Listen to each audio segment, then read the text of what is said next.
Welcome back to the Seeker's Refuge. In this video, I wanted to talk about death, or the illusion of death, as many people understand it. I know that in the prior videos, there was talk of, how it's all about survival.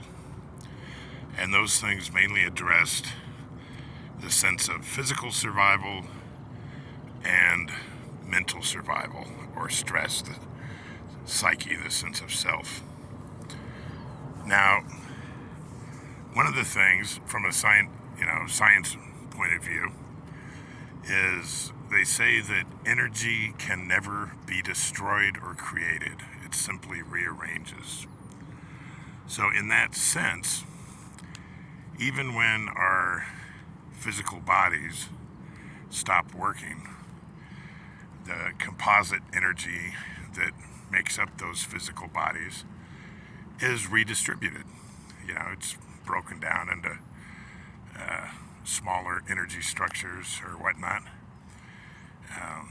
Like out in the wild or whatnot, if an animal's body stops working, then it's composted, and all that energy is put back into the soil and to the plants, and et cetera, et cetera.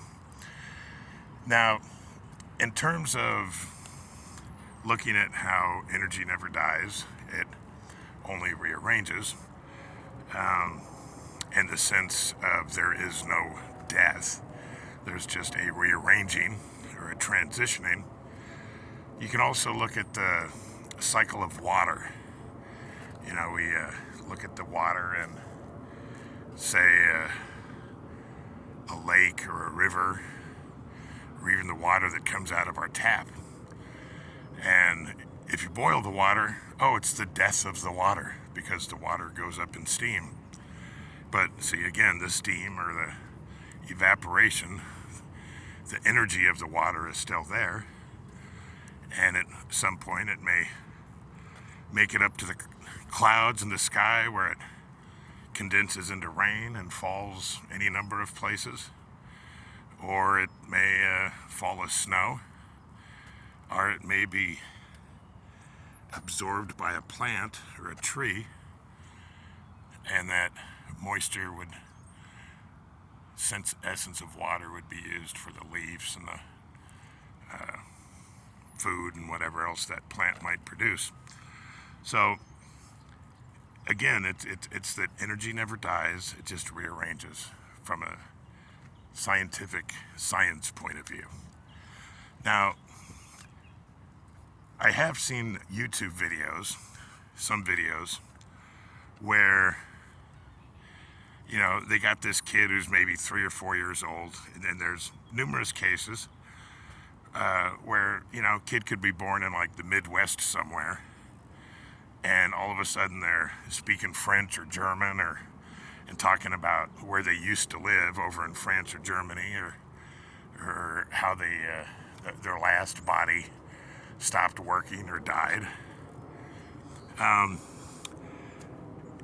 that isn't to say that that's the rule, to say, oh yeah, well, that must be what happens when our bodies die. We just wait around and come back in another body.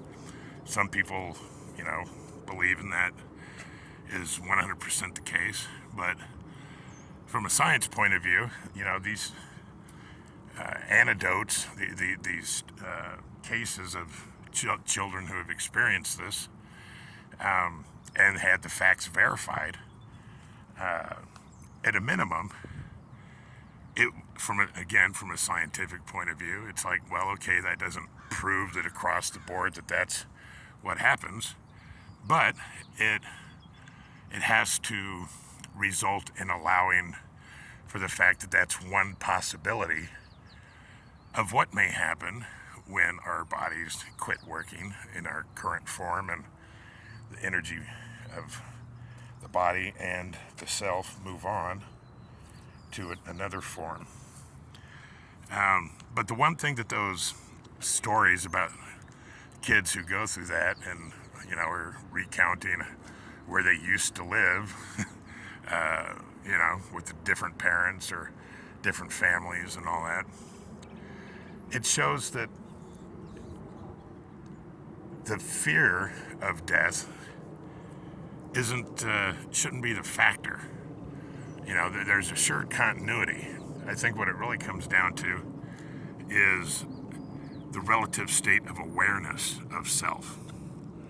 So our energies may rearrange, and who knows how they might reform down the road.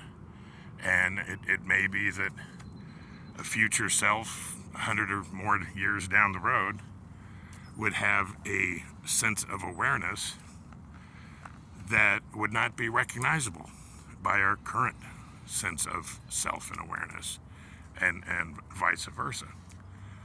So, and the reason I bring this up is because when you look at the fact that, okay, so there is assured continuity, and that can help to lessen the whole stress factor response to fight or flight, and everything that goes into that can result in stress and health issues and all sorts of problems and fear and, oh my God, I'm going to die, or I'm going to lose it, or the sense of loss.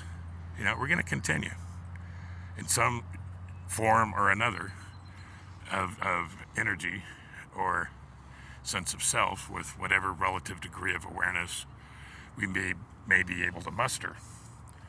But I think that it also points out the importance of not overly identifying with the current self.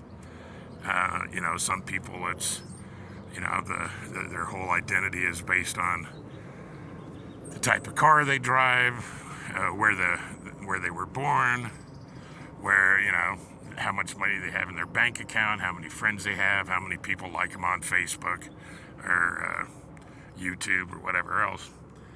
And the more that someone identifies with these temporary things, then I think it can be harder to maintain a sense of awareness of self when they transition, when the current body quits working and is laid down to rest, and that essence moves on.